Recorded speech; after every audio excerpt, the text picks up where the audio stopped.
start recording. Okay.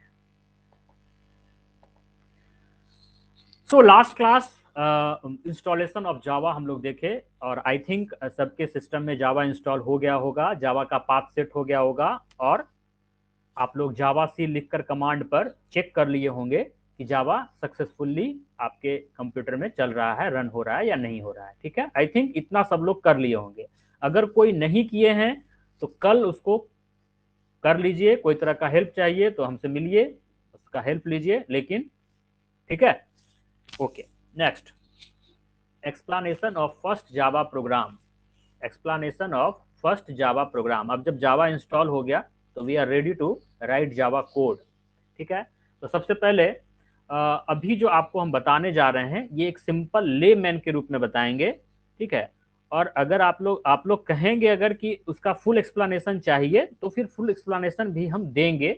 लेकिन एक चीज आपको ये करना पड़ेगा, कमिट करना पड़ेगा कि उस फुल एक्सप्लेनेशन से कोई डाउट नहीं अपने मन में लाना है। ठीक है, आप लोग अगर कहेंगे तो हम फुल एक्सप्लेनेशन देंगे, ठीक है, बट उससे डाउट क्रिएट नहीं होना चाहिए।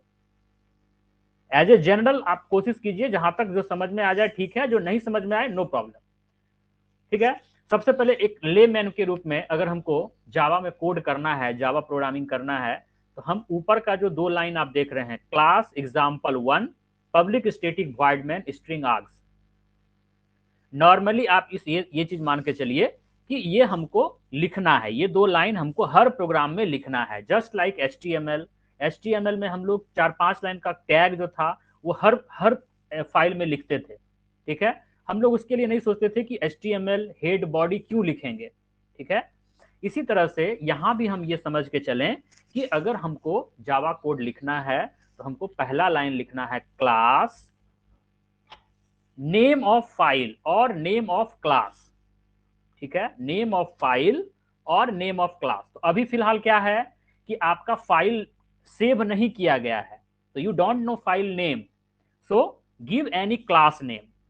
और हमको लगता है कि सब लोगों को इतना तो पता होगा कि आइडेंटिफायर का नाम कैसे दिया जाता है, क्योंकि सी प्रोग्रामिंग ऑलरेडी आप लोग पढ़ चुके हैं।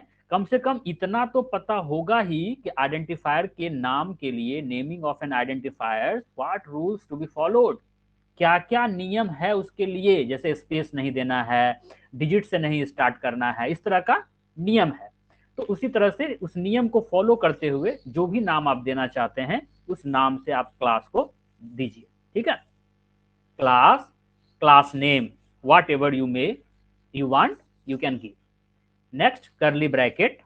ठीक है, इसके अंदर public static void main bracket string args array close, bracket close. ठीक है, अभी कुछ नहीं समझना है इसमें। जैसे हम लोग सी प्रोग्रामिंग में वॉइड मैन ब्रैकेट लिखते थे उसी तरह से यहां पर पब्लिक स्टैटिक वॉइड मैन लिखना है और ब्रैकेट खाली नहीं रखना है, ब्रैकेट के अंदर स्ट्रिंग आर्ग्स एरे लिखना है। Okay, next, curly bracket open. अब नॉर्मली हम जब कोई भी प्रोग्राम करेंगे तो निश्चित रूप से कुछ आउटपुट प्रिंट करेंगे। अगर हम कुछ आउटपुट प्रिंट नहीं करेंगे तो कैसे हम प्रोग्राम का रिजल्ट कैसे हम देखेंगे। तो इतना तो तय है कि प्रोग्राम में कुछ भी करना है, आउटपुट में तो कुछ दिखाना है, आउटपुट में कुछ तो प्रिंट करना है, रिजल्ट प्रिंट करना है, मैसेज देना है, लेकिन कुछ भी तो करना है, प्रिंट तो करना ही करना है, कोई भी प्रोग्राम हो। तो प्रिंट कैसे करते हैं?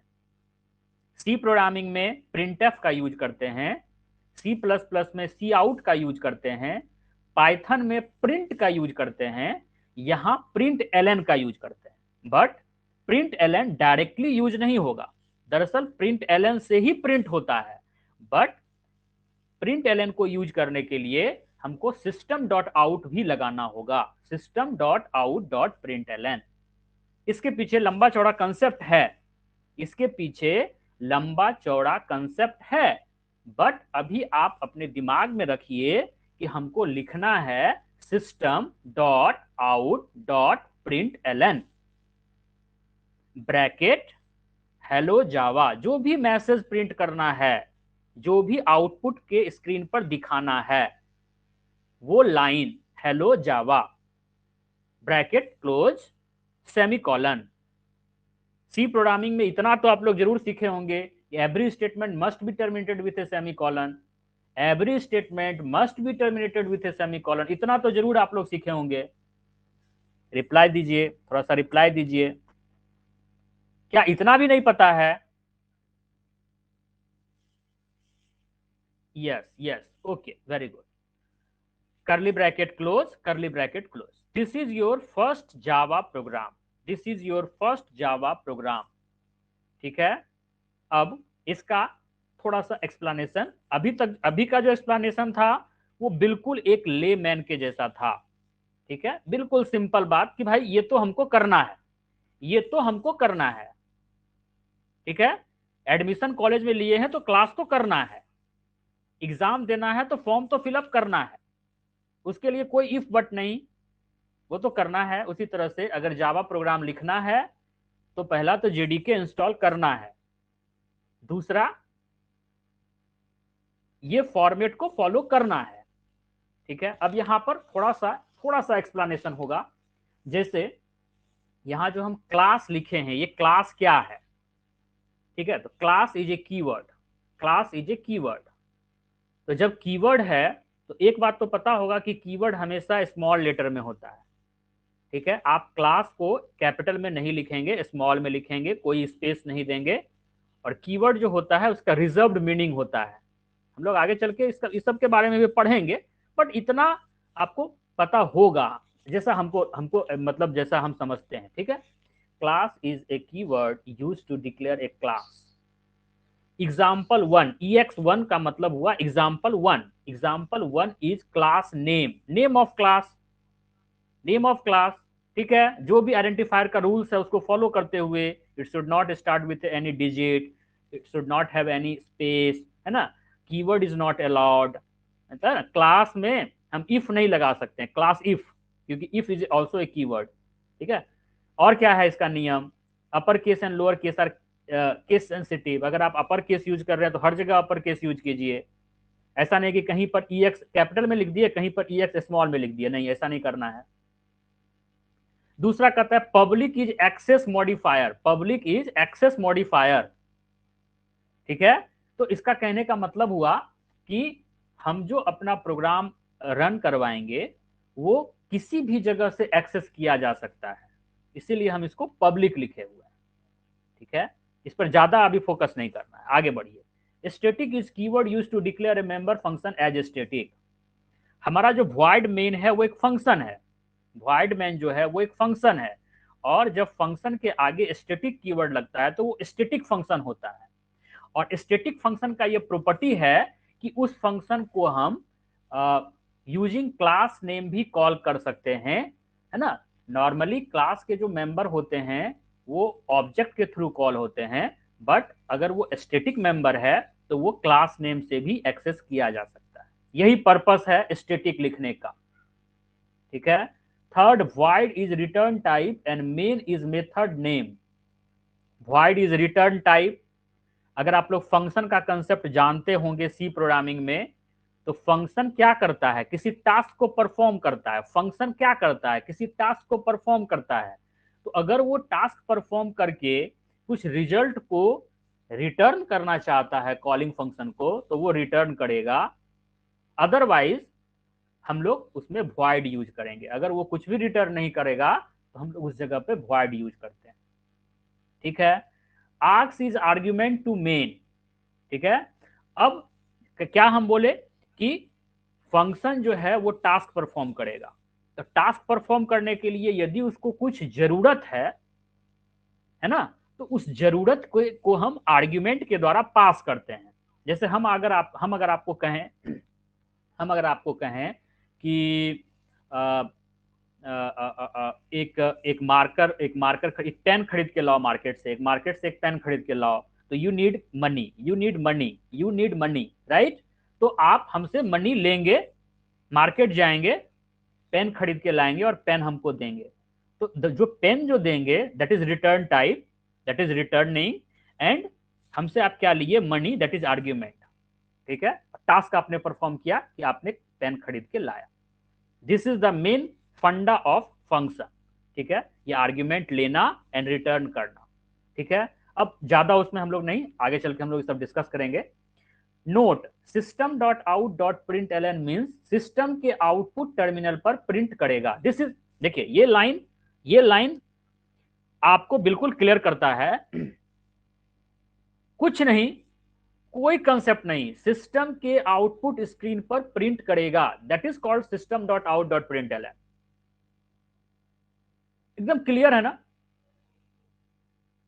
System dot out dot print L N means system के आउटपुट टर्मिनल पर प्रिंट करेगा, कुछ नहीं और सोचना है।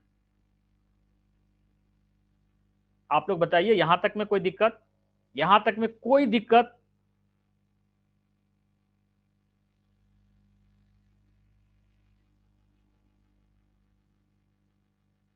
No problem, no problem, okay okay okay okay. Now we will move to next section. अब देखिए यहां पर कुछ चीज का ध्यान रखना पड़ेगा। यहां तक तो ओके, यहां तक तो ओके है, इतना चीज तो हम लोग समझ लिए हैं, बट इसमें कुछ ध्यान रखना पड़ेगा। ध्यान ये रखना होगा कि जावा में जो लाइब्रेरी है, जावा में जो लाइब्रेरी है, उसमें लाइब्रेरी का जो क्लास है, मतलब पहले से बना हुआ क्लास के लिए कुछ नियम फॉलो होता है। मतलब उसका जो नेमिंग करते हैं ना, जैसे हम लोग तो लिख दिए EX1, ठीक है, आइडेंटिफायर के नियम को फॉलो कर लिए, बट जावा का जो लाइब्रेरी है वो कुछ और फॉलो करते, स्टेटिक वाला। फिर से देखिए, स्टेटिक वाले पार्ट पे ज्यादा नहीं जाना है, ठीक है। स्टेटिक इज कीवर्ड, है ना, use to declare a function और ए डेटा एज स्टेटिक, बस, ज्यादा नहीं, ठीक है। ज्यादा हमारे पास है, अगर सब लोग बोलोगे तो फिर हम अभी पहले कर लेते हैं, फिर हम लोग थोड़ा सा डिस्कस उसको भी करेंगे, ठीक है, करेंगे, क्योंकि कुछ लोग ऐसा है जो चाहता है डीपली जाना, डाइव इन करना, ओके, बट अभी नहीं। अभी के लिए static is a keyword use to declare a function as static. क्यों करेंगे, क्यों करेंगे, आगे आगे हम लोग डिस्कस करेंगे, अभी नहीं, ठीक है। अभी सिंपली आपको यही समझना है कि हमको ऐसा लिखना है, क्लास एग्जाम्पल1, एग्जाम्पल1 इज अ नेम, ऐसा नहीं कि हर प्रोग्राम में एग्जाम्पल1, है ना, नेम जो भी नाम आप देना चाहते हैं, XYZ ABC, public static void main string args, curly bracket open, curly bracket close, curly bracket close. Why 2 times close? क्योंकि वो 2 टाइम ओपन है, एक मेन के लिए एक क्लास के लिए, दोनों क्लोज होगा तो दो दो टाइम क्लोज होगा, ठीक है, ओके। अब जो हम समझाना चाह रहे हैं उस पर ज्यादा फोकस करना है, ठीक है, वो इंपॉर्टेंट है, वो इंपॉर्टेंट है, अगर वहां मिस्टेक होगा तो गड़बड़ हो जाएगा, ठीक है। वहां पे रटना भी नहीं पॉसिबल है, आप रट भी नहीं सकते हैं, ठीक है, तो ध्यान दीजिए। प्री डिफाइंड क्लास नेम, पहले से डिफाइंड क्लास नेम को अगर अगर आप यूज करते हैं तो उसके लिए कुछ पहले से नियम तय किया गया है। नियम यह है कि लाइब्रेरी में जो भी प्री डिफाइंड क्लास है उसके नाम को एक रूल के तहत बनाया गया है। जैसे अगर उसमें उस नेम में 2 वर्ड है, मतलब 2 वर्ड का वो नाम है, ठीक है। जैसे 2 वर्ड क्या है, विवेक राज, विवेक राज, 2 वर्ड है, नाम एक ही है, नाम एक है विवेक राज, लेकिन 2 वर्ड है, विवेक अलग, राज अलग। तो जो भी वर्ड है, अगर 3 वर्ड है, विवेक राज चौहान, 3 वर्ड है ना, नाम तो एक ही आदमी का है विवेक राज चौहान, बट वर्ड 3 है, तो हर वर्ड जो है वो कैपिटल लेटर से स्टार्ट होगा। रिमेंबर, कीप इट रिमेंबर, ठीक है, हर वर्ड कैपिटल लेटर से स्टार्ट होगा, लाइक V कैपिटल से होगा, R कैपिटल से होगा, C कैपिटल से होगा, बाकी सब स्मॉल होगा। वही हम लिखे हुए हैं, हम एग्जाम्पल के तौर पे समझा दिए अच्छे से, पढ़ के समझने में थोड़ा दिक्कत हो सकता है। और इसको हम लोग कहते हैं camel casing, camel casing. Camel में क्या होता है, आगे से बहुत लंबा उसका सर ऊंचा होता है और उसके बाद फिर वो बहुत छोटा उसका बॉडी होता है, तो उसी तरह से पहला लेटर बड़ा, फिर बाकी सब छोटा। First letter of each word of pre defined class should be in capital letter and first letter of first word of method name should be in small letter, ठीक है। आई थिंक क्लास वाला सबको clear हुआ होगा, method को भी छोड़ दीजिए, क्लास वाला सब समझ गए। Reply fast, reply fast, reply दीजिए। Class pre defined class name कैसे लिखा जाता है, सबको क्लियर हो गया? हम एग्जाम्पल देते हैं, जैसे यहाँ पर सिस्टम जो है वो एक क्लास है, ठीक है, सिस्टम में एक ही वर्ड है, सिस्टम में एक ही वर्ड है, तो वहां पर हम पहला लेटर एस जो है वो कैपिटल में लिखेंगे, ठीक है। दूसरा है data input stream, data input stream, यहां 3 वर्ड है, क्लास नेम तो एक ही है डेटा इनपुट स्ट्रीम, लेकिन वर्ड 3 है, तो डेटा का डी कैपिटल, इनपुट का आई कैपिटल, स्ट्रीम का S capital. Third example is buffered reader, buffered reader में 2 वर्ड है, तो बी कैपिटल आर कैपिटल। समझ में आया, समझ में आया?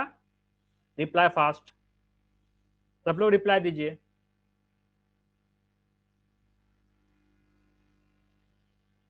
बॉयज, केवल गर्ल्स रिप्लाई दे रही हैं, only girls, other boys. Okay okay, now it's okay, now it's okay. Sundaram, Rajan, okay, done done, very good, Sundaram done, right, done. अब आइए मेथड पे, मेथड, ठीक है। मेथड कहता है कि कोई भी मेथड का जो नाम होगा उसमें पहला जो वर्ड होगा, पहला वर्ड जो होगा वो स्मॉल लेटर से स्टार्ट होगा, और रेस्ट वर्ड जो होगा वो कैपिटल लेटर से स्टार्ट होगा। फॉर एग्जाम्पल, विवेक राज चौहान, ये एक मेथड नेम है, Vivek Raj Chauhan is a method name. Here Vivek जो है वो पूरा कैपिटल में होगा, राज का आर कैपिटल, चौहान का सी कैपिटल। Clear, clear, okay. ये चीज अगर क्लियर होगा तो बहुत बड़ा चीज क्लियर हुआ, बहुत बड़ा चीज क्लियर हुआ। स्टार्टिंग में सबसे ज्यादा प्रॉब्लम यही करता है, अक्सर लोग गलती करते हैं यहाँ पे आके, और इस चीजों को समझते नहीं है कि ये नियम है, इसके तहत ही हमको चलना है ना, जो रूल डिफाइंड है उसको लेकर के ही चलना है, ठीक है। जैसे जैसे हिंदू फैमिली में टाइटल लगाने का जो है वो नियम है, हम लोग लगाते हैं ना, सिंह, चौधरी, चौहान, है ना, यादव, सिन्हा, तो वो लगाना है, जिस फैमिली से हम बिलोंग करते हैं वो तो लगेगा, है ना। मुस्लिम में यूज होता है अपना खान, है ना, एंड ऑल दैट, जो भी हो, मोहम्मद, ये वो, तो वो लगाना है, ठीक है। आप साउथ में अगर जाएंगे तो साउथ में क्या होता है, फर्स्ट नेम जो होता है ना, जैसे लास्ट नेम को पहले लिखा जाता है, जैसे एस जयशंकर, तो जयशंकर एस ऐसे लिखेगा, ठीक है, मतलब उसका अपना तरीका है, वो उसको फॉलो करता है। वहां पे आप मैक्सिमम लोगों का नाम जो दिखेंगे वो उसी तरह से रहता है, ठीक है, ओके। तो ये समझ में आ गया मेथड नेम लाइब्रेरी के लिए, ठीक है। लेकिन ये भी है कि जब हम डेवलपर लेवल का प्रोग्राम करते हैं जावा में, तो हम अपने कोड में भी उसी रूल को फॉलो करते हैं। अभी के लिए कोई दिक्कत नहीं है, अभी हम कैसे भी लिखें कोई दिक्कत नहीं है, ठीक है। लेकिन जब हम डेवलपमेंट लेवल पे काम करना शुरू करते हैं जावा में, तो हम भी उसी तरह के नियम को फॉलो करते हैं, ताकि बाकी लोग भी जो है उस चीज को समझ पाए कि हाँ ये मेथड है, ये क्लास है, ये पैकेज है, ये वेरिएबल है, ये कांस्टेंट है, लाइक दैट, ठीक है। अब सिस्टम डॉट आउट को थोड़ा सा एक्सप्लेन किया जा रहा है। वहां जो लिखा हुआ था system dot out dot print L N mean system के आउटपुट टर्मिनल पर प्रिंट करेगा। दिस इज सिंपल थिंग, ठीक है, मतलब कुछ दिमाग लगाने का काम ही नहीं है, ठीक है, बस इसको समझ लेना है कि ऐसा ही करना है हमको। अब थोड़ा सा उसको थोड़ा सा एक्सप्लेन कर रहे हैं। System dot out refers to the standard output stream. Sir we don't write string args too, कोई प्रॉब्लम भी है? यस, प्रॉब्लम है, प्रॉब्लम है, ठीक है। स्ट्रिंग आर्ग्स को अभी थोड़ा सा रोको, अभी उसको समझो कि वो करना है, ठीक है, उसको हम करते हैं क्लियर, ठीक है। पहले system dot out refers to the standard output stream, ठीक है। सिस्टम डॉट आउट जो है वो आउटपुट स्ट्रीम को रेफर कर रहा है, ठीक है, इसी स्टैंडर्ड आउटपुट स्ट्रीम को, इसीलिए सिस्टम डॉट आउट का हम लोग यूज कर रहे हैं, ठीक है। Print LN is responsible for printing the argument and printing a new line after it. Print LN जो है वो जो भी डबल कोट के अंदर में जो कुछ भी लिखा हुआ है उसको आउटपुट पे प्रिंट करेगा और लास्ट में एक न्यू लाइन क्रिएट कर देगा, क्योंकि प्रिंट एलन का मतलब होता है प्रिंट लाइन, तो हमेशा वो लास्ट में एक न्यू लाइन क्रिएट कर देगा, ठीक है। और उसके बाद है every Java statement must be terminated with a semicolon, it is like a full stop in English. जैसे इंग्लिश में लाइन जब खत्म हो रहा हो तो फुल स्टॉप से कंप्लीट करते हैं, जावा में हम लोग सेमीकोलन से टर्मिनेट करते हैं, खत्म करते हैं उस लाइन को। अब बताइए यहां तक में किसी को कोई दिक्कत? हम जो कुछ भी एक्सप्लेन किए इसमें किसी को कोई दिक्कत? जो नहीं किए नहीं किए, कोई बात नहीं है। जो किए उसमें कोई दिक्कत? तो डन है, डन है, ओके डन ही है। जब नहीं दिक्कत है तो डन ही है, ठीक है, ओके डन। नाउ अब पहले इसका प्रैक्टिकल कर लिया जाए, ठीक है, ज्यादा अंदर जाने से पहले। मेथड क्या है? Method is function. फंक्शन पिछले क्लास में भी हम लोग डिस्कस किए थे, जावा में फंक्शन को ही मेथड कहा जाता है, ठीक है। नाम अलग है, काम सेम है, सब कुछ सेम है, बस नाम उसका अलग है, मेथड है। हालांकि इंटरव्यू लेवल के क्वेश्चन में मेथड और फंक्शन में भी डिफरेंसेस बताया जाता है, बट नॉर्मली हम लोग ये समझें कि मेथड और फंक्शन सेम होता है। जावा में हम लोग मेथड बोलते हैं, सी प्लस प्लस में हम लोग फंक्शन बोलते हैं। Anything else? Anything else? अब हम लोग एक एक एक प्रैक्टिकल करके देखते हैं कि कैसे जावा प्रोग्राम को हम लोग लिखेंगे, रन कैसे करवाएंगे, क्या स्टेप फॉलो होगा, कंपाइल कैसे होगा, है ना, ये सारा प्रोसेस हम लोग देखेंगे। ओके, देखिए steps to run a Java program. सबसे पहले क्या करता है? Start notepad. हम लोग एचटीएमएल में ये काम कर चुके हैं। Window R notepad, window R notepad, window R notepad, ठीक है। नाउ आगे क्या बता रहा है ये? Type Java code, type Java code. तो बताया गया है क्लास, है ना, exam1 डॉट exam1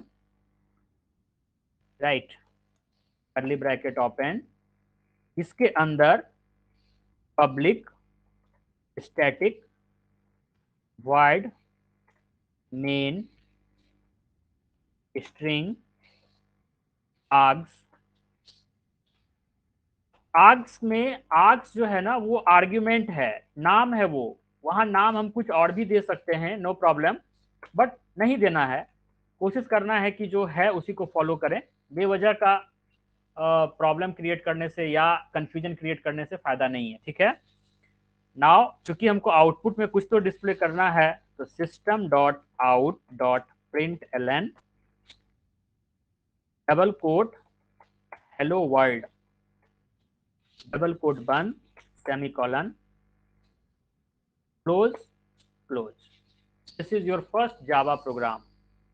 आप देखे होंगे यहाँ पे सिस्टम का एस कैपिटल लिखा गया है। इसके पीछे का reason already we have discussed, इसके पीछे का reason already we have discussed, ठीक है। अब आगे क्या बताता है step? Save Java source code with dot Java extension, ठीक है, फाइल सेव एज, ठीक है। जावा में हम लोग एक नया फोल्डर क्रिएट कर लेते हैं, क्लास एग्जाम। अब यहां पर एक काम हम करेंगे जिसको एक्सप्लेन हम अभी करने के बाद करेंगे। इसका नाम देंगे example1 डॉट जावा, example1 डॉट जावा। इसके बाद जैसे HTML में ऑल फाइल करते थे, यहां भी ऑल फाइल करेंगे और सेव कर देंगे। जैसे HTML में करते थे, यहां भी ऑल फाइल करके सेव कर देंगे। ऑल फाइल करना जरूरी है, अगर हम डॉट जावा लगा के ऑल फाइल नहीं किए तो वो टेक्स्ट फाइल बन जाएगा, फिर जावा फाइल नहीं बनेगा वो। Okay, now minimize this screen, don't close it, minimize it, क्योंकि फिर हमको जरूरत पड़ेगा। Next step is compile Java source code using command prompt. अब यहां देखिए क्या कहता है, javac class name dot Java if class name and file name are same. अगर क्लास नेम और फाइल नेम सेम लिखा हुआ है तो कंपाइल करने के लिए क्लास नेम का यूज करेंगे, फाइल नेम का भी यूज कर सकते हैं क्योंकि दोनों तो सेम ही है, सेम है तो कोई प्रॉब्लम नहीं है, ठीक है। बट दिमाग में ये रखना है कि कंपाइल करने के लिए जावा सी क्लास नेम हम लोग लिखेंगे और दोनों का नाम सेम रखेंगे। क्यों रखेंगे सेम, ये हम लोग आगे चल के डिस्कस करते हैं, अभी तुरंत आगे, आगे मतलब not future, in this class only. तो सबसे पहले हमारा सिनेरियो 1 है, ठीक है, हमारा class name file name same है, तो हम लोग क्या करेंगे, उसको कंपाइल कर देंगे। तो पहले रन कमांड खोलेंगे, window R CMD, run command खुल गया। अब हम लोकेशन पे जाएंगे, किस लोकेशन पे मेरा जावा फाइल है, ठीक है, किस लोकेशन पे मेरा जावा फाइल है, ठीक है। नाउ जावा सी, और सॉरी एक और स्टेप है, CD क्लास एग्जाम्पल, नाउ जावा सी example1 डॉट जावा। पहले हम इसको एग्जीक्यूट कराने से पहले हम एक चीज दिखाना चाहेंगे कि हम जो फाइल अभी सेव किए हैं वो कहाँ है। ये रहा, this is your example1 dot Java, ठीक है। अब हम इसको कंपाइल करते हैं, कंपाइल करते हैं, यस सक्सेसफुली कंपाइल्ड, ठीक है। जैसे ही ये सक्सेसफुली कंपाइल्ड होगा, अब हम फिर से एक बार यहां देखते हैं, देखो क्या हुआ, exam1 डॉट क्लास के नाम से फाइल क्रिएट हो गया, exam1 के नाम से हुआ है। तो अब देखो क्या है, यहाँ पे सिनेरियो दूसरा हो गया। हमको लगता है कि फाइल का नाम हम exam1 दे दिए थे, राइट, लेकिन क्लास का नाम ex1 था। तो सिनेरियो दूसरा, दूसरा सिनेरियो हमारा काम किया, if class name and file name are different then javac file name dot Java, ठीक है।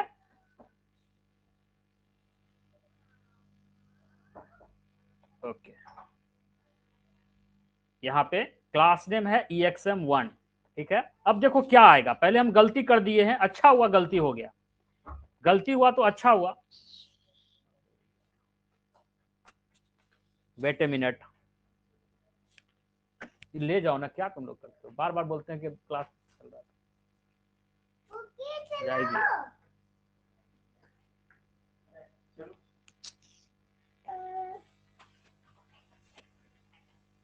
अब जल्दी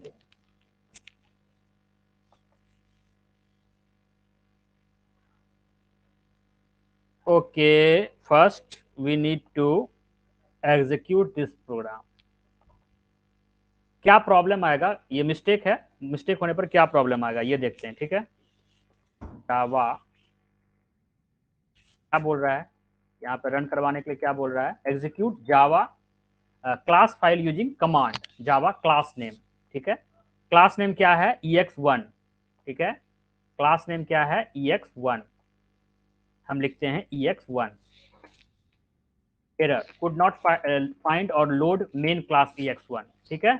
ये प्रॉब्लम है, अच्छा हुआ ये प्रॉब्लम पहले ही दिख गया, ठीक है। अगर ये प्रॉब्लम नहीं दिखता और हम बताने का कोशिश करते तो लगता कि हम अगर नहीं भी करेंगे तो चल जाएगा, लेकिन नहीं चलेगा, ठीक है। अगर क्लास नेम और फाइल नेम अलग अलग है तो हमको इस सिनेरियो को फॉलो करना होगा। कौन सा scenario, second number, if class name and file name are different then compile time में javac file name dot Java, ठीक है। तो हम क्या किए हैं, क्लास नेम डॉट जावा से कर दिए हैं, नहीं ex1 डॉट जावा कर दिए हैं, जबकि फाइल का नाम है exam1, ठीक है। यहां देखो जावा सी फाइल नेम डॉट जावा, ठीक है। तो हमको यहाँ पे कंपाइलेशन के टाइम में लिखना है फाइल नेम डॉट जावा exam1 डॉट जावा, ठीक है, इंटर। क्या आया, क्या आया, uses source file is not available, ठीक है। अब यहाँ पे क्या प्रॉब्लम आया, ओके, फाइल नेम डॉट जावा से हमारा फाइल एग्जीक्यूट कंपाइल नहीं किया, ठीक है।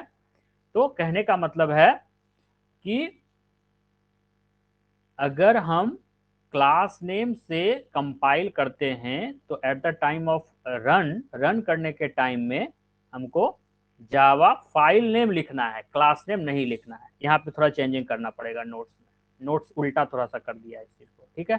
पहले हम लोग कर लेते हैं, पहले करके देख लेते हैं। अगर हम लिखते हैं exam1 तो क्या होता है, हेलो वर्ल्ड आउटपुट आ गया, ठीक है। तो यहाँ पे थोड़ा सा चेंजेस करना है नोट्स में, ये उल्टा लिख दिया है। यहाँ पे सिनेरियो जो 2 है ना ये सही है, ठीक है, लेकिन execute class file using Java class name, ठीक है। तो क्लास नेम में क्या था हमारा, ex1 था, ठीक है। तो वैसे केस में हम लोगों को ये इसको चेंज करना पड़ेगा, ये सेकंड वाला जो है कंपाइल जावा सोर्स कोड वाला लाइन, ठीक है। ओके, अब देखो इतना कचड़ा से अच्छा है, इतना कचड़ा से अच्छा है कि हम एक काम करें कि हम दोनों का नाम सेम रखें, ठीक है। हम दोनों का नाम सेम रखें, file save as ex1.java, all file save.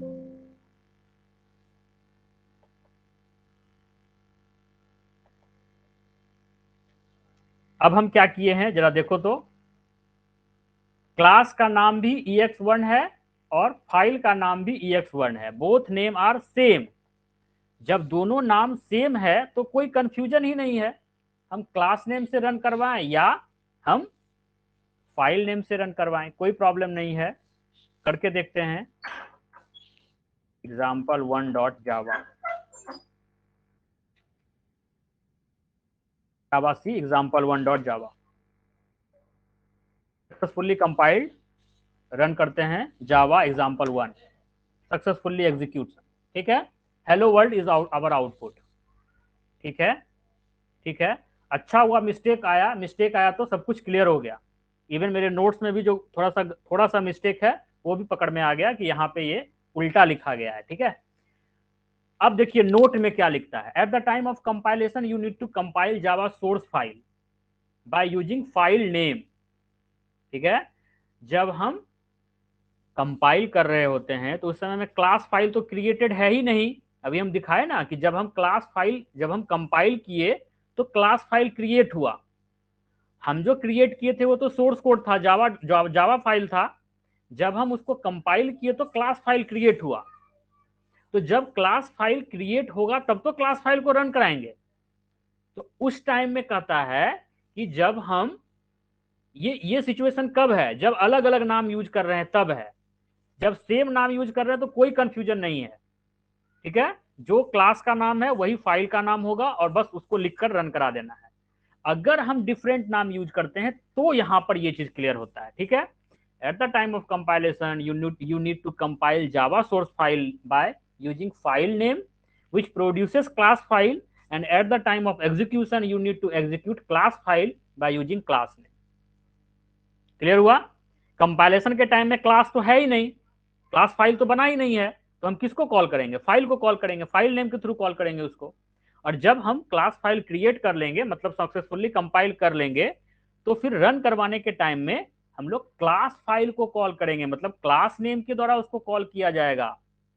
क्यों, क्योंकि हमारा जो एग्जीक्यूशन होता है वो क्लास फाइल का होता है, जावा सोर्स फाइल का एग्जीक्यूशन नहीं होता है।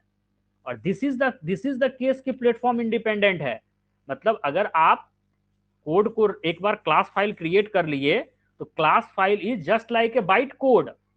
अब आप क्लास फाइल को किसी भी थर्ड पार्टी को अगर देते हैं तो वो उसको रन करवा सकता है, उसमें उसके अंदर कोई कोड वो नहीं पढ़ पाएगा। जो अभी तुम एक लड़का पूछ रहा था कि सर वो वाला कंसेप्ट क्या बता रहे थे, तो वही बताना चाह रहे हैं। इट इज वेरी इंपॉर्टेंट, ठीक है, बहुत इंपॉर्टेंट है, जावा का वेरी इंपॉर्टेंट कंसेप्ट है ये।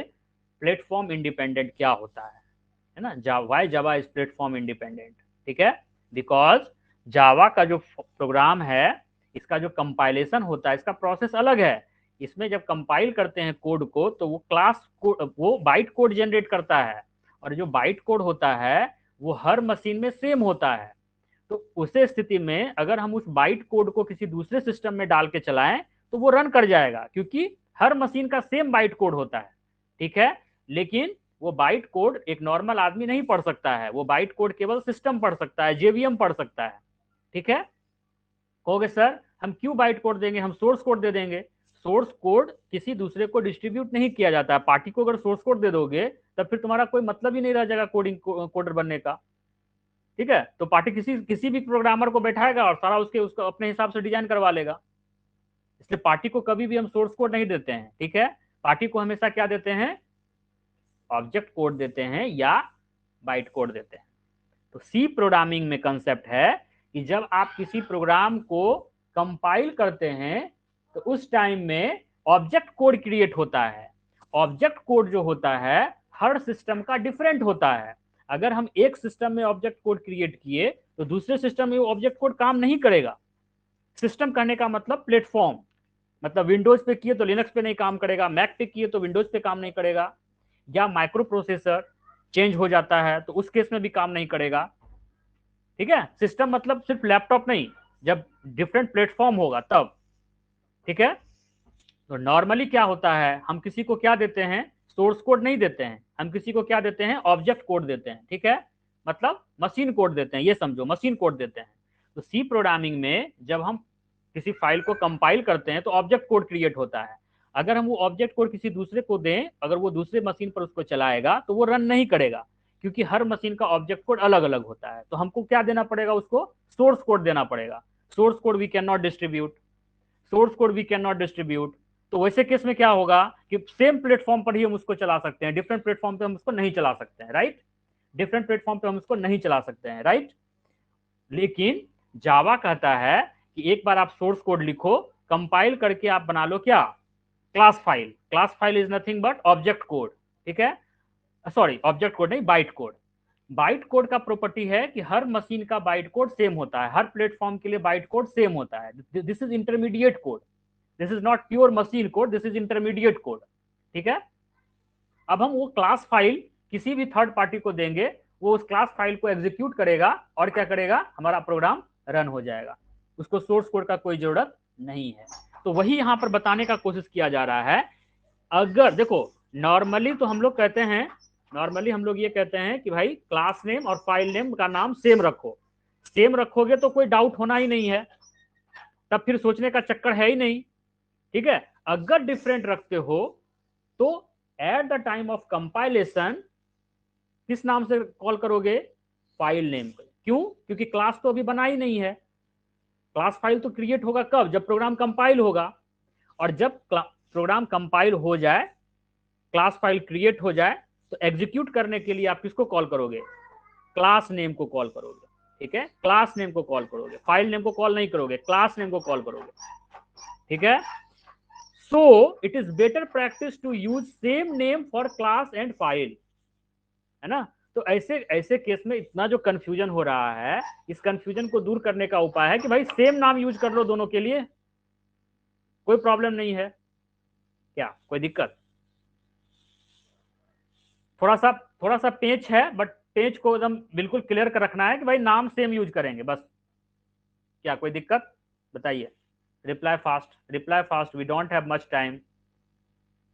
Any problem regarding this, how to compile, how to compile and how to execute, only ये आपको समझना है। बाउंस कर रहा है सर, ओके ओके, बाउंस कर रहा है तो फिर डाउट क्लास में क्लियर करेंगे आराम से। जेपी को एकदम 1-to-1 सेशन देंगे, जेपी को अकेले पढ़ाएंगे बैठ के, कहाँ बाउंस कर रहा है देख लेंगे हम। Satyam no no sir, class name का फर्स्ट लेटर तो कैपिटल में नहीं लिखे तो एरर क्यों नहीं आया। हम क्या बोले, अगर लाइब्रेरी क्लास है, प्री डिफाइंड क्लास है तो लिखना होगा। अगर हम यूजर डिफाइंड क्लास बनाते हैं तो उसके लिए मैंडेटरी नहीं है। हम सब बात बता चुके हैं कि अभी के लिए हम लोग यूजर डिफाइंड, जो हम डिफाइन कर रहे हैं, जो हम क्रिएट कर रहे हैं, उसके लिए हम कैसे भी लिख सकते हैं, कोई नियम नहीं है। बट अच्छा होगा अगर उस नियम को फॉलो करें तो।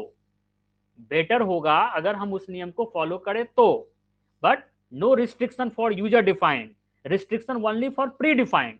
System is pre defined class and system का एस कैपिटल होगा, अदरवाइज एरर आ जाएगा।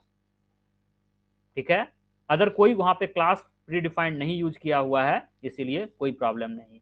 It means it not mandatory, mandatory pre defined के लिए मैंडेटरी, यूजर डिफाइंड के लिए not mandatory, but you should. Starting में लोग उतना नियम कानून क्यों सोचेगा, इसलिए हम स्किप कर देते हैं। आगे जाकर के आप लोगों को भी वही नियम फॉलो करना होता है। ठीक है, तो अगर अच्छा है, अगर आप उस चीज को प्रैक्टिस में रखें तो अच्छा है। ठीक है, प्रैक्टिस में रहेगा तो अच्छा है, कोई दिक्कत नहीं। ओके, आई होप कि यहां तक किसी को दिक्कत नहीं हुआ होगा। हम लोग सक्सेसफुली एक जावा फाइल बनाए, कंपाइल किए, एग्जीक्यूट किए यूजिंग कमांड लाइन। यहां तक आई होप किसी को दिक्कत नहीं आया होगा। अगर आया है तो आप कहिए, मैसेज कीजिए, रिप्लाई दीजिए, रिप्लाई दीजिए अगर आया है तो। Where we can use see the object code in java there is no object file, in java there is no object file। ठीक है, in C programming there is object file. ठीक है, और जहां तक बात है जावा में बाइट कोड का, तो byte code is class file, और क्लास फाइल तो हम तुमको पहले ही दिखा दिए भाई। जिस टाइम में प्रोग्राम तुम रन करवाए उसी टाइम में देखो, ये वाला जो है ना ये एरर है, एग्जाम्पल वन डॉट क्लास वाला, ये मतलब अदर नाम के लिए है। अगर नाम अलग होगा तो, नाम सेम होगा तो nothing. This is your byte code, this class file is your byte code, this byte code is similar for all system. ठीक है, वो चीज को हम लोग आगे चल के भी एक बार और देखेंगे, अभी तुरंत देखेंगे वो उस चीज को। और ये सिमिलर वाला चीज क्या है, अभी के लिए बस यही कि ये हमारा जावा फाइल है। हमने जब इसको कंपाइल किया तो ex1.class फाइल बना, हमने जब इसको रन किया तो हमको इसका आउटपुट आया। बस अभी के लिए बस यही है। अगर हम डिफरेंट नाम यूज किए तो क्या प्रॉब्लम आया, वो प्रॉब्लम हम लोग फेस किए, और नोट जो लिखा हुआ है उसी के लिए लिखा हुआ है। ठीक है, बाकी हम अभी इसको हटा देते हैं। ये वाला जो चीज है ये थोड़ा सा गड़बड़ है, ये गड़बड़ है, ये मत लिखो। यहाँ कहता है at the time of compilation you to compile Java source file, तो ओनली फाइल नेम, ये लिखना ही नहीं है। सेम नाम है डिफरेंट नेम है, ये लिखना ही नहीं है। ओके, ये ज्यादा क्लियर रखेगा। Okay, see this structure. ठीक है, थोड़ा सा ज्यादा डरने का काम नहीं है। ठीक है, कोशिश करना है समझने का, नहीं भी समझेंगे तो ऐसा नहीं है कि जावा नहीं सीख पाएंगे। ठीक है, कोशिश करते हैं जहां तक समझ में आ जाए। ठीक है, ओके। क्या है ये Java compilation and execution? Java program compile जो होता है, क्या क्या होता है, कौन कौन सा पार्ट उसमें इन्वॉल्व होता है, जावा का जेडीके का कौन कौन सा कंपोनेंट इन्वॉल्व होता है, किसका क्या रिस्पॉन्सिबिलिटी है, कौन क्या कर रहा है, ये सब बताया जा रहा है इसमें। ठीक है, okay. First we create Java code abc.java, we create abc.java। ठीक है, नाउ जब हम इसको जावा सी से कंपाइल किए तो जावा कंपाइलर जो है एक बाइट कोड क्रिएट किया abc.class। इस पार्ट में किसी को कोई दिक्कत है? अगर एरर आया again it will go to Java abc.java।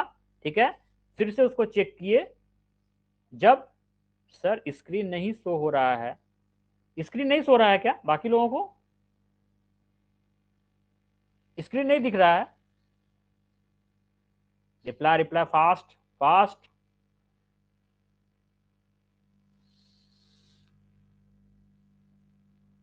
कुछ लोग बोल रहा है नो सर, कुछ लोग बोल रहा है यस सर। तो मेरे तरफ से तो दिक्कत नहीं है। Screen is visible, screen visible है। जिसका दिक्कत है वो एक बार लेफ्ट करके लॉग इन कर लो। ठीक है, होता है नेटवर्क इशू हो जाता है, कभी कभी स्टैटिक होता है ना, तो वो कभी कभी इस तरह का करता है। Don't worry.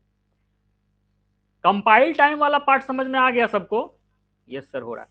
कंपाइल टाइम वाला पार्ट समझ में आ गया। जावा कोड लिखे, जावा कंपाइलर उसको एग्जीक्यूट कंपाइल किया, और हमको बाइट कोड दिया abc डॉट क्लास के नाम से। सर साउंड प्रॉब्लम हो रहा है, तुम्हारा इंटरनेट में प्रॉब्लम है सुंदरम, तुम्हारे इंटरनेट पर प्रॉब्लम है, कभी तुमको विजुअल दिक्कत हो रहा है, कभी ऑडियो दिक्कत दिक्कत हो रहा है, तो ये इंटरनेट का प्रॉब्लम है।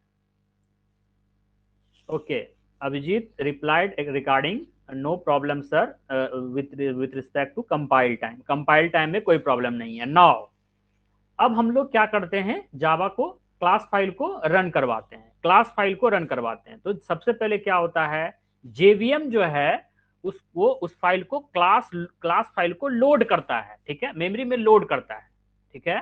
Then byte code will be verified, byte code जो है हमारा उसमें मतलब क्लास फाइल को जब लोड किया तो बाइट कोड को पढ़ेगा, वो क्या है उसके अंदर हम नहीं पढ़ सकते हैं, जेवीएम पढ़ सकता है, जेवीएम उसको पढ़ेगा। अब यहां पर दो सिस्टम होगा, एक होगा इंटरप्रेटर जो हमारे कोड को आउटपुट आउटपुट मतलब उसका मशीन कोड बनाएगा, ठीक है।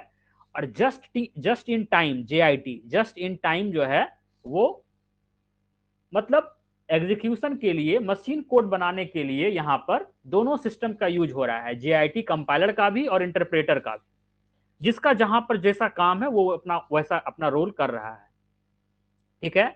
और फाइनली ये हमारे आउटपुट को दिखाता है जो हमारे सिस्टम में दिखाई पड़ता है, ठीक है, जो आउटपुट हमारा प्रोग्राम का जो आउटपुट है वो हमको दिखाई पड़ता है, ठीक है।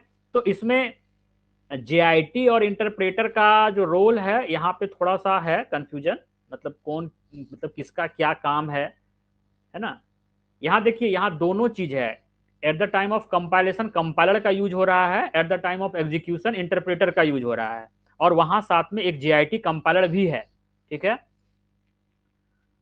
तो नॉर्मली इस डायग्राम में ज्यादा कुछ नहीं समझना है, नॉर्मली ये समझना है कि Java compiler is responsible to convert Java code into byte code and JVM is responsible to convert byte code to machine code।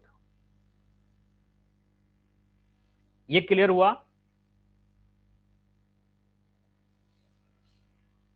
Clear? Clear? Reply fast, यहां तक clear? Clear? Reply fast. Others? JIT क्या है sir? JIT is a compiler, just in time compiler, just in time compiler. Repeat JVM, JVM, JVM के बारे में तो पिछले class में डिस्कस हम लोग किए थे ना, जावा वर्चुअल मशीन है, इसके अंदर बहुत सारा लाइब्रेरीज होता है, ये रिस्पॉन्सिबल होता है कोड को मशीन कोड में कन्वर्ट करने के लिए, बाइट कोड को मशीन कोड में कन्वर्ट करने के लिए, सब तो पिछले क्लास में JVM वाला पार्ट हम लोग देखे थे ना, ठीक है। तो वही चीज है, उसको डायग्राम के रूप में थोड़ा दिखा रहे हैं कि कैसे कैसे काम हो रहा है, ज्यादा कुछ इसमें इसमें डीपली जाने का जरूरत नहीं है, क्लास लोडर के आगे से नहीं समझे। क्लास लोडर क्लास फाइल को लोड किया, जेवीएम क्लास फाइल को लोड किया, देन क्लास फाइल के अंदर क्या लिखा हुआ है, बाइट कोड, तो बाइट कोड वेरीफाई होगा, बाइट कोड सही है या नहीं उसको वेरीफाई किया जाएगा जेवीएम के द्वारा, फिर इंटरप्रेटर के द्वारा उसको इंटरप्रेट किया जाएगा ताकि उसका ऑब्जेक्ट कोड बने, मतलब मशीन कोड बने, ठीक है। Interpreter is responsible to convert byte code into object code, machine code. compiler is Java compiler is responsible to convert Java code into byte code, है ना। JVM is responsible for complete execution, program जो run हो रहा है वो सारा चीज JVM देख रहा है। कोई दिक्कत? कोई दिक्कत? सत्यम कुमार यस, दिक्कत है, प्रॉब्लम है, डाउट है? इंटरप्रेटर क्या है सर? इंटरप्रेटर के बारे में तो शुरू से पढ़ते आ रहे हो ना, हर हर दिन तो चर्चा होता है कंपाइलर का और इंटरप्रेटर का, कंपाइलर और इंटरप्रेटर का तो कितना बार चर्चा हम लोग किए हैं स्टार्टिंग से, ठीक है। कंपाइलर क्या करता है, कोड को पूरे कोड को एक साथ पढ़ता है और आउटपुट देता है, इंटरप्रेटर क्या करता है, लाइन बाय लाइन आउटपुट मतलब कन्वर्ट करता है, these both are translator, both are used to convert high level language into low level language. ये सब तो हम लोग पढ़ते आ रहे हैं शुरू से, nothing new.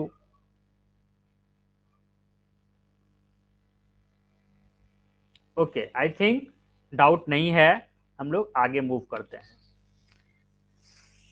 Why Java is platform independent? Already we have discussed, but एक डायग्राम के रूप में आपको समझाने का कोशिश किया जा रहा है कि एक प्रोग्राम डॉट जावा नाम का जावा कोड है जो हम बनाए अभी, ठीक है. जावा सी के द्वारा उसको कंपाइल किए, मतलब जावा कंपाइलर उसको कंपाइल किया, ठीक है. और क्या दिया? तो बाइट कोड दिया. ये बाइट कोड जो है ये प्लेटफॉर्म इंडिपेंडेंट है, मतलब ये सभी प्लेटफॉर्म के लिए सेम है. किसी भी प्लेटफॉर्म पे ये सेम कोड है, सबके लिए सेम है.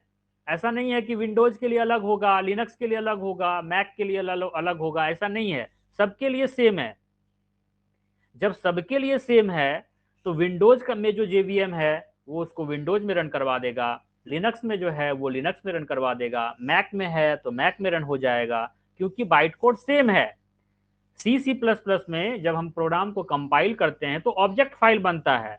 ऑब्जेक्ट फाइल जो होता है हर सिस्टम का अलग अलग होता है, हर सिस्टम का नहीं, हर प्लेटफॉर्म अलग अलग प्लेटफॉर्म का. तो वैसे केस में वो सेम प्लेटफॉर्म पर ही रन करेगा ऑब्जेक्ट कोड, बाकी प्लेटफॉर्म पर रन नहीं करेगा. सर JIT एक बार और बता दीजिए. ओके ओके ओके, हम देख लेते हैं, ठीक है. प्लेटफॉर्म इंडिपेंडेंस इन जावा, ये कंसेप्ट क्लियर हुआ. इंटरव्यू क्वेश्चन है ये, वाइवा में भी पूछा जाता है. ये क्लियर हुआ? फटाफट बताइए.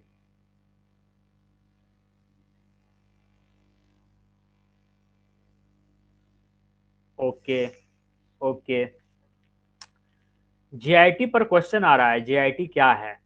गो to back here. Again I repeat, JDK क्या है? Complete environment. अपने जावा प्रोग्राम को रन करवाने का कंप्लीट इन्वायरमेंट, सब कुछ इसी के अंदर है. जेडीके के अंदर सब कुछ है, ठीक है. अब जेआरई क्या होता है? जेआरई जावा रन टाइम इन्वायरमेंट.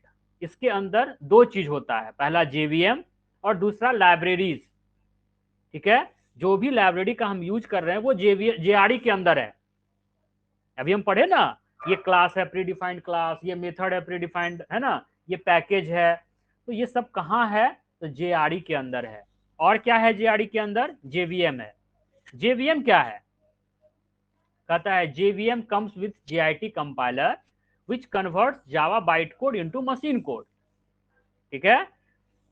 जेवीएम जो है ये रिस्पॉन्सिबल होता है कंप्लीट कंपाइलेशन एंड एग्जीक्यूशन, ठीक है. कोड को लोड करना, वेरीफाई करना, एग्जीक्यूट करना एंड रन टाइम एनवायरनमेंट देना, ये सारा काम जेवीएम का है. और JIT is nothing but it is a name of compiler. Compiler का नाम है वो कुछ बड़ा बात नहीं है. जस्ट इन टाइम, JIT का फुल फॉर्म हुआ just in time compiler. Just in time क्यों कहा गया इसको? क्योंकि बाइट कोड जो है वो जब रन होगा तो वो केवल उस मशीन के लिए ही वो कोड देगा जिस मशीन में वो रन कर रहा है. दूसरे दूसरे प्लेटफॉर्म के लिए वो काम नहीं करेगा. बात समझ में आ रहा है? जब जावा फाइल को कंपाइल करेंगे तो बाइट कोड होगा, क्लास फाइल बनेगा. Class file is byte code, that is similar, ठीक है. बट JIT कंपाइलर जो है वो बाइट कोड को मशीन कोड में कन्वर्ट करेगा. तो बाइट कोड से मशीन कोड जो होगा वो तो प्लेटफॉर्म डिपेंडेंट होगा ना, एक प्लेटफॉर्म का एक होगा, अलग प्लेटफॉर्म का अलग होगा. That's why it is called JIT, because just in time, इसी टाइम के लिए इसका यूज हो सकता है, अगले टाइम के लिए नहीं. That's why it is called just in time compiler. Name of compiler, nothing else.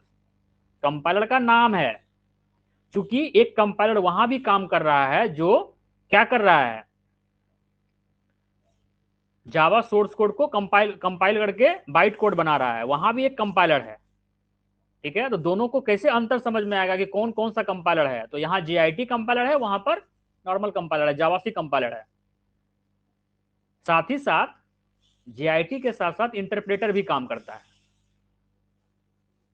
ठीक है, अब यहाँ पे इस दोनों को डिफ्रेंशिएट नहीं कर पाएंगे हम, अगर होगा तो आगे चल के वो भी देख लेंगे, इंटरप्रेटर और JIT अलग अलग क्या रोल करता है। अगर अलग अलग है तो निश्चित रूप से कुछ ना कुछ तो करता होगा। डायग्राम ये बता रहा है कि बाइट कोड से इंटरप्रेटर के द्वारा भी आउटपुट आता है और JIT उसको लेता है और फिर इंटरप्रेटर को देकर के भी आउटपुट देता है। ठीक है, तो ये अलग से JIT फिर क्यों यूज हो रहा है, तो इस चीज को हम लोग बाद में चल के डिस्कस कर लेंगे, कोई बात नहीं।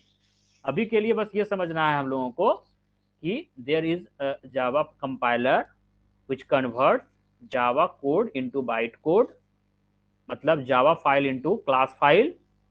Again it goes to JVM जहां पर वो क्लास फाइल को लोड करेगा, बाइट कोड को वेरीफाई करेगा, है ना, आइदर इंटरप्रेट और कंपाइल। ठीक है, इसको इंटरप्रेट ही मान के चलो, इंटरप्रेट होगा और इंटरप्रेट होकर के वो हमको मशीन कोड देगा। और ये जो मशीन कोड होगा ये प्लेटफॉर्म डिपेंडेंट होगा, मशीन कोड प्लेटफॉर्म डिपेंडेंट होगा, बाइट कोड प्लेटफॉर्म इंडिपेंडेंट होगा। कोई प्रॉब्लम? कोई प्रॉब्लम?